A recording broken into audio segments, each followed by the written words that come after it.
Welcome, everyone, to another episode of the New Liberal Podcast, part of the Center for New Liberalism. I'm your host, Jeremiah Johnson, and joining me today is Elan Sykes. Elan, welcome to the show. Thank you. Wish it was under better circumstances, but happy to be here. Yeah, so as we are speaking, earlier in the day, today, as of recording, the One Big Beautiful Bill has passed. It's such a weird name for a bill that even our bills are now coined in Trumpian language. And we've talked about this before on the podcast. We had Jason Furman and Ben Ritz come in to mostly discuss the budget implications, kind of the top level macroeconomic implications of like, why are we cutting so much tax revenue and not offsetting it with spending cuts? And why is this a macroeconomic mistake? I will link that in the show notes if you're interested in that kind of top level analysis. But sadly, the One Big Beautiful Bill is not just bad at a top line level because it cuts a ridiculous amount of tax revenue and also cuts, Medicare for 15 million people or something like that, Medicaid for 15 million people. It's also bad in a wide variety of other ways. And we're going to be doing a short series on exactly all the ways in which it is bad. Elan is the Director of Energy and Climate Policy at PPI, and today we're talking about exactly what's in the One Big Beautiful Bill as it relates to energy and climate policy. So, Elan, I guess I'll start off with just kind of a general question. There was a lot of energy stuff that got passed under the Biden administration that obviously Republicans were not big fans of, and they've been looking for a chance to roll some of this back. So kind of just at a very high level, not getting into crazy detail, but at a high level, what did the Biden administration accomplish in the bills that they passed when Biden was president? And what is it that Republicans have been trying to get their hands on and reverse, basically? Yes, the Biden administration, for all of its political failures, for the clunkiness of some of the policies that were passed or the implementation, maybe PPI and New Liberal podcast listeners would prefer they would have done some things differently, certainly on the deployment of clean energy side. But a lot of people in climate and center left and points leftward energy world were really excited at the middle of the Biden administration, because between the Inflation Reduction Act and two other pieces of legislation, the Bipartisan Infrastructure Law, or the IIJA, and the CHIPS and Science Act, all told, it's very hard to estimate specifically how much uptake there would have been, but it would have totaled around 1.5 trillion US dollars in climate spending over the course of its lifetime. And those were divided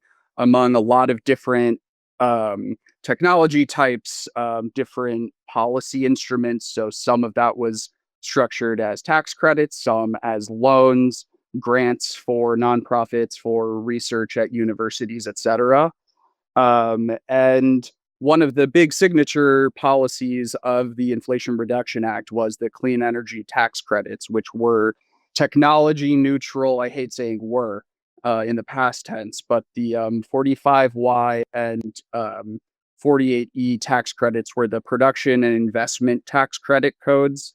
And they were technology neutral. So any zero carbon electricity source that was going to be able to be certified as zero carbon and producing electricity and selling it onto the grid was going to be eligible, unlike previous rounds of clean energy tax credits, which were usually pretty specifically focused on wind and solar. This was going to allow competition across the range of technologies that could generate clean electricity.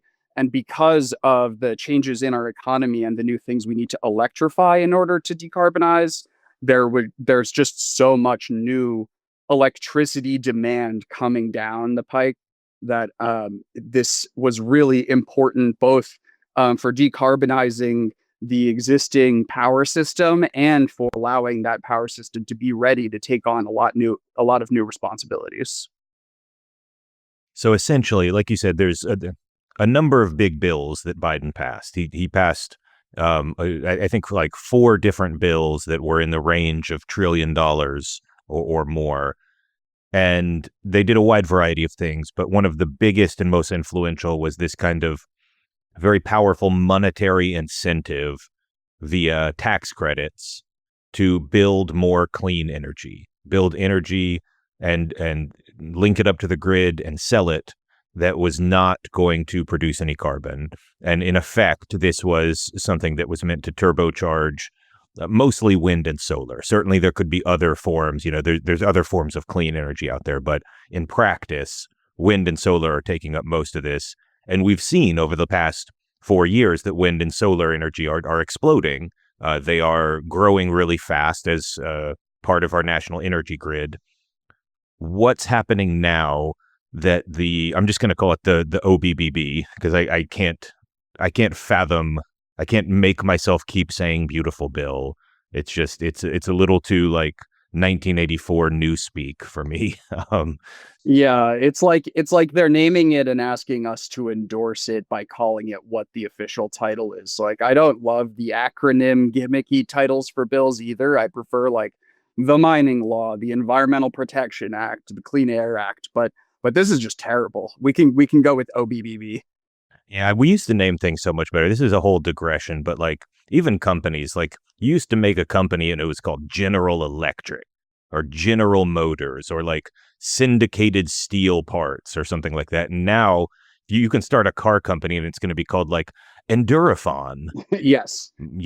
What is that? I don't know. An AI told me Endurafon sounds cool. Like, but anyway, not to get too down far my stupid little rabbit hole. Um, but yeah, so we've been electrifying stuff. We've been promoting solar and wind, and those industries have exploded. They're growing really fast. But what is Trump's big bill, the Republican bill, going to do to all those tax credits, those monetary incentives to keep going? There were a lot of ups and downs and by the minute TikTok changes reported. This member of the House has changed their vote. This member of the Senate voted in favor and then said they hope the House changes these provisions. So getting down to really the bottom of what this OBBB is going to do is that it's going to make electricity more expensive, more polluting, and we're going to produce and be in a position to produce a lot less of it under this bill. Trump came into office after the 2024 election, obviously campaigning in large part on cost of living, inflation issues, and immigration, ending the Biden legacy, many other platforms, right? But the one of the biggest was trying to tackle costs and a perception that Democrats were just throwing money out left and right, recklessly inflating the economy beyond what it could handle. And so from one side of their perspective, they think, we shouldn't be doing this. We want to, I don't know, we need to focus our available fiscal space on our priorities, like cutting taxes, like increasing spending for ICE. But what that meant was, despite the existence of a small group of Republican House and Senate elected officials who vouch for the clean energy tax credits in this negotiation, the main sentiment of the Republican Party going into this legislative process was that Trump had a lot of big priorities, especially permanent extension of the high income tax cuts from the Tax Credit and Jobs Act in 2017. But they also said that in the energy and climate world, which they would not refer to as a climate issue at all, right? That this is just energy, and their platform is something that they call energy dominance. They say that they want drill baby drill from the oil and gas industry. They're going to bring back big beautiful coal, and they say that we're in an emergency specifically of capacity to generate electricity and the reliability of the electricity grid too. And they blame those problems on an increased share in renewables.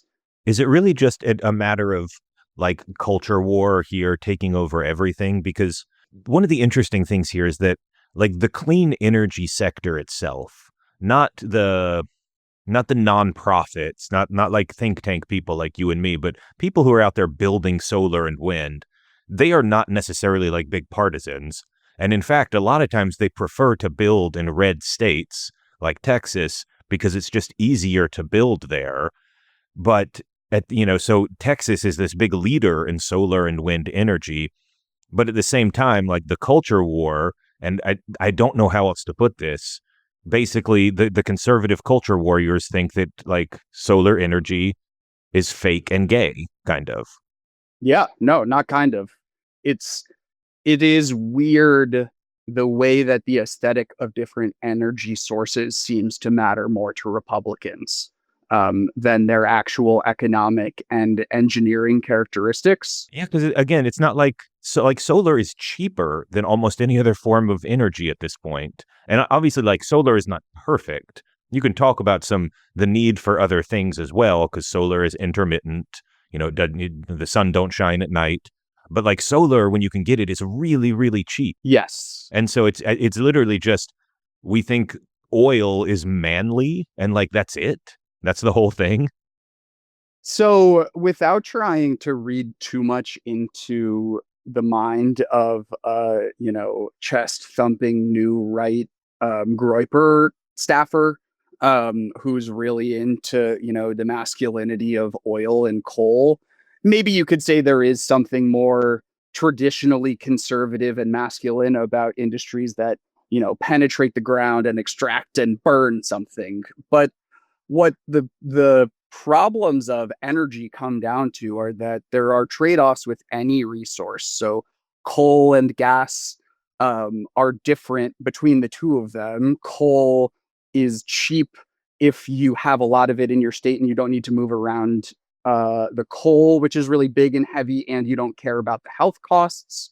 Um, Gas is really, really valuable because it can ramp up and down next to renewables on the grid. But depending on where you are in the country, you might be tapped out on gas capacity. So you're exposing yourself to new price risks.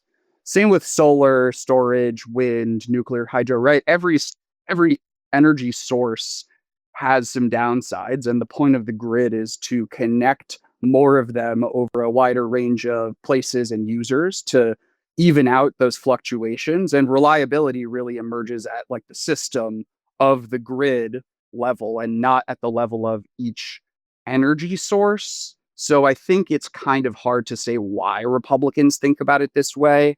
But I don't think that the left wing of the Democratic Party and I guess, the new left inflected environmental movement as it's existed since the 60s and 70s in the US has helped. I think they've probably furthered a perception that certain types, even of zero carbon energy and patterns of energy infrastructure development as the quote, air quotes, soft path as opposed to the hard path. And this was before climate was a major concern. So it was more about sort of big central nuclear, coal, and other fossil plants being run by utilities back at that time, compared to a transition to sort of energy efficiency and renewable and low impact sources, which the left leaning environmentalists of the time liked because of conservation, not because they were zero carbon. And so you end up now in a weird situation where developers in Texas, let's say of solar, wind, batteries, geothermal, right? Whatever type of project that is a zero carbon project that we would argue is super necessary for climate. If that is being built in a place where a local environmentalist is concerned about the conservation impacts of that development, even if climate would destroy that habitat completely, right? There is still a difficulty in like, how do we weigh those values within the community of people concerned about the environment, let's say. that looks totally different from like how you would worry about or think about those types of energy resources in an economic context or in like the grid resource adequacy planning process as an engineer. Both parties sometimes fall prey to this sort of aesthetic lens on different energy sources.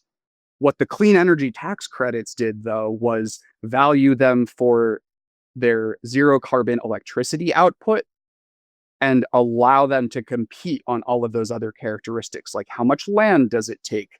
How much curtailment would you need? Do they play nice on the grid at higher levels of resource mix? Those are all the types of clear eyed energy analysis that the Republicans have decided we don't want to do. We're going to say we like a couple new clean firm resources, even though they're going to make it totally unfeasible to build. And we're just gonna cut all of the wind and solar because they're soft and gay and weak and unreliable for whatever reason, right? There are places that incorporate tons of wind and solar on their grids because they do it well. There are other places that run into big issues. The same has been true for the 120 years of fossil fuel grids. So probably the biggest thing the bill does, obviously, as we've been talking about, is it cuts the clean energy tax credits, the things that are incentivizing us to build lots and lots of clean energy. And so it's going to mean that less clean energy gets built. But other than cutting those tax credits, what else is inside this bill in terms of like energy policy? There's a lot, unfortunately. The big top line clean energy tax credit's not the only tax credit that's getting cut. So there are a bunch of residential and commercial building and electric vehicle tax credits that are being phased out much more quickly. There are a couple other changes that don't involve the rates of incentive that are going to be really damaging to developers of clean firm projects whose incentives aren't being cut. And clean firm, by the way, is sort of like geothermal, nuclear, the sort of dispatchable clean power sources. But on top of those, sort of the phase outs that weren't there before, for any of those resources. There are also changes to the administration of the tax credits. Previously, the advanced manufacturing credit for things like battery manufacturing had a an asterisk requiring producers to certify they don't have any foreign entities of concern, FIAC, countries, nationals, or individuals from four countries: China, Russia, North Korea, and Iran. And so the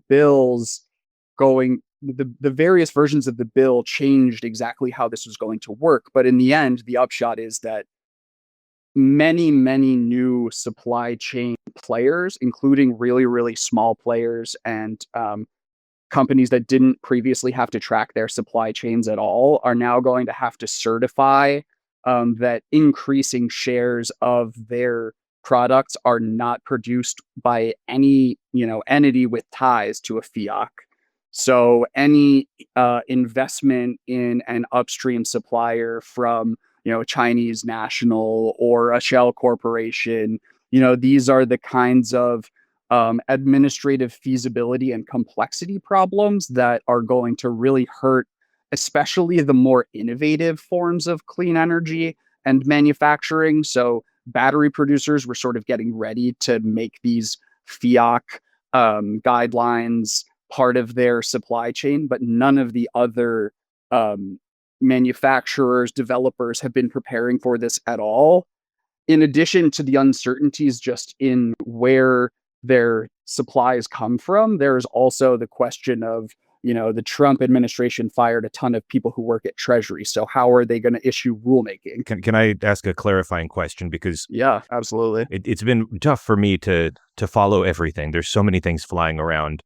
I saw that there was, and I'm not Hmm. sure if this is the same thing, there was potentially going to be like a new excise tax on wind and solar. Yep. And that part, I think, got removed. I think in the final version, like nobody actually, like at some point, some version of this bill actually said, not only are we taking away the tax credits, we're actually going to put a new tax specifically on wind and solar. I think that part is gone. But this new the FIA thing, basically foreign entities. FEOC. Yeah, FEOC. Yeah, Yes. but it's are foreign suppliers putting parts into your solar panels or into your wind turbines or whatever. That is essentially saying if your wind turbines are have too much foreign material in them, there's an extra tax or they're not allowed, and that did make it into the final version of the bill. Yeah, so thankfully you're right. There was an excise tax on foreign content in wind and solar, that would have really, really raised the cost of projects and totally ruined the economics.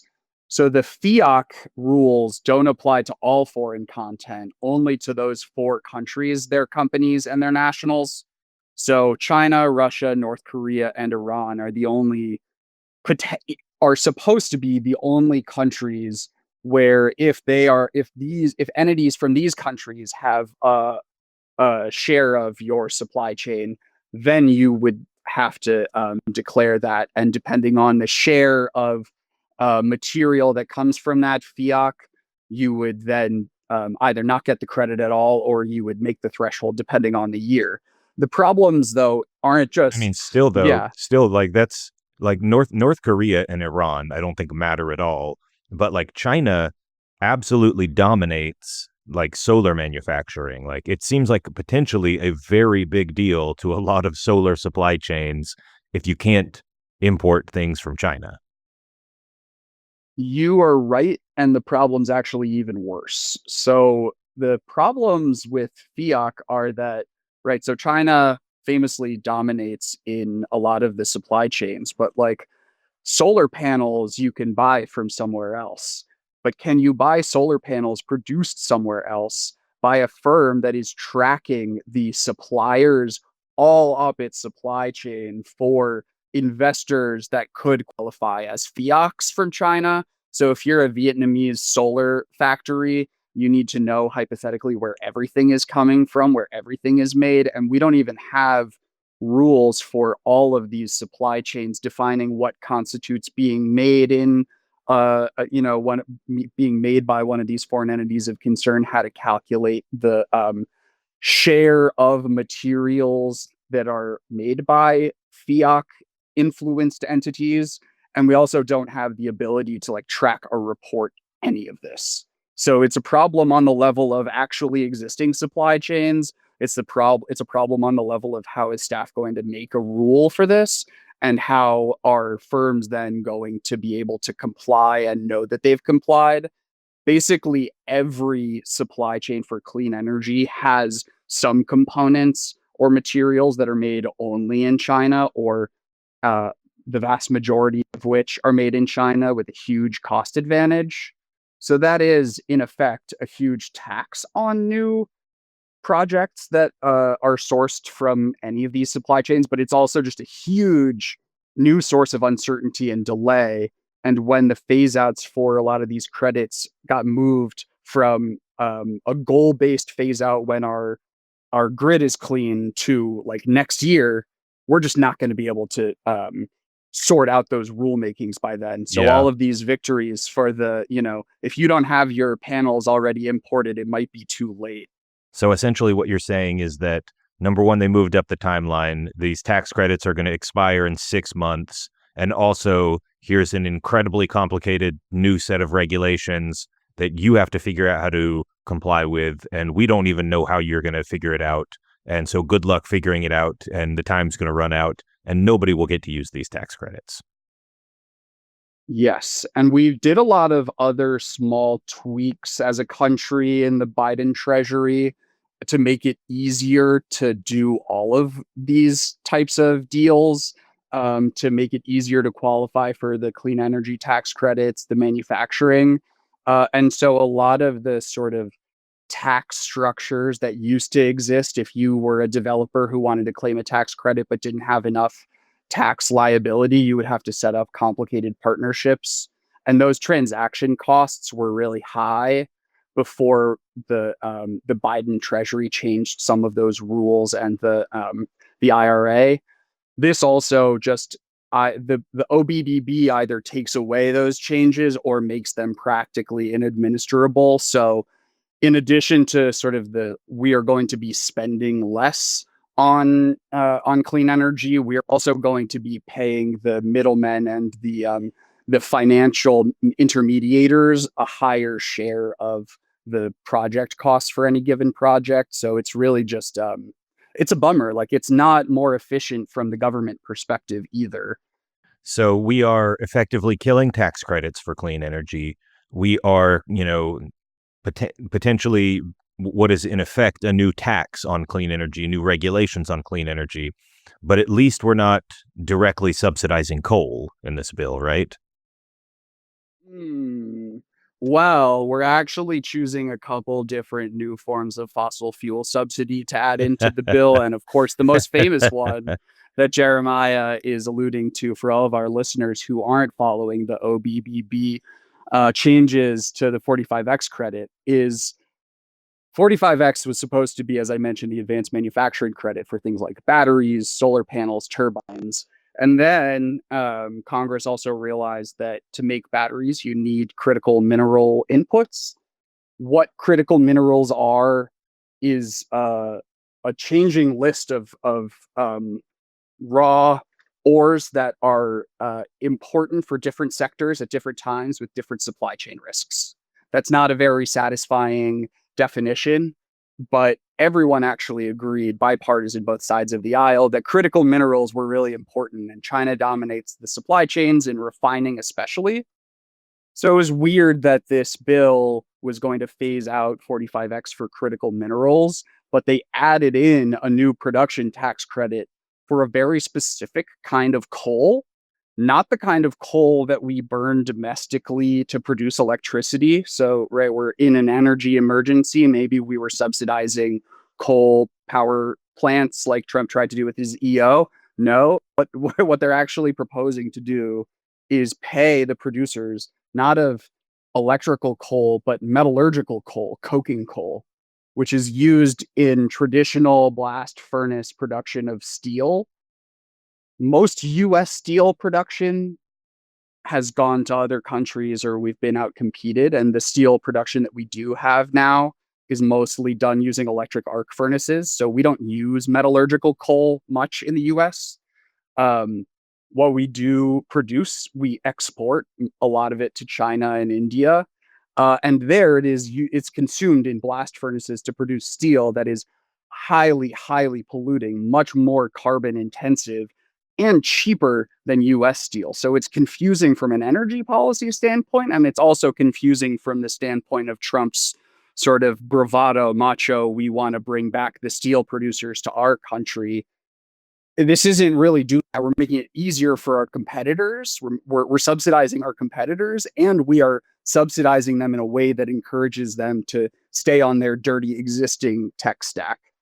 They also add some eligibility for like ethanol under the advanced fuel production credit 45Z. They made some changes and some other things, but this metallurgical coking coal production tax credit is the most confusing energy policy I've seen since I moved to DC.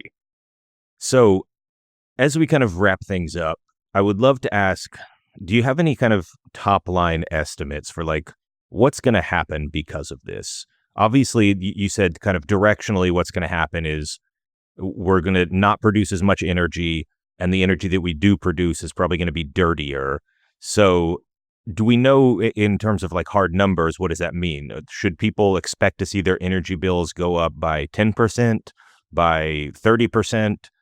Do we know how many additional tons of carbon this might release into the atmosphere? Like, what are the estimates here?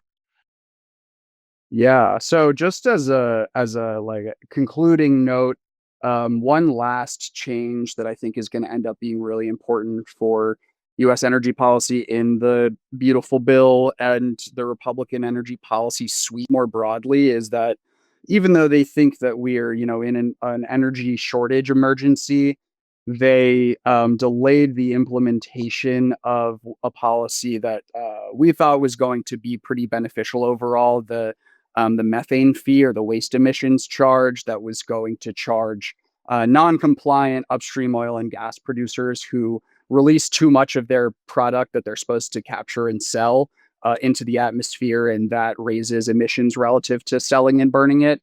So they, even though that raises revenue, and even though oil and gas companies that complied with regulations that were up to date could be exempt, you know, the Republicans decided to delay that. So I just think from the perspective of what is the Republican vision for the future of even the fossil fuel industry, it's pretty unconstructive. They're saying we're going to pretend to make it easier to drill. We're going to pretend to make it easier to build new gas projects. And we're going to pretend to keep these coal plants open. Meanwhile, they're not going to succeed at very much new fossil fuel development that wouldn't have happened either way. They're just going to slow the deployment of those clean resources, solar, storage, geothermal, nuclear, hydropower, etc.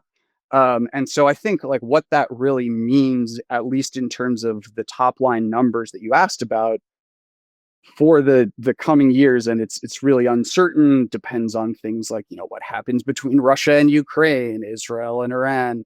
Um, the the best estimates that are out right now are from the Repeat Project and Jesse Jenkins Lab at Princeton and the Rhodium Group.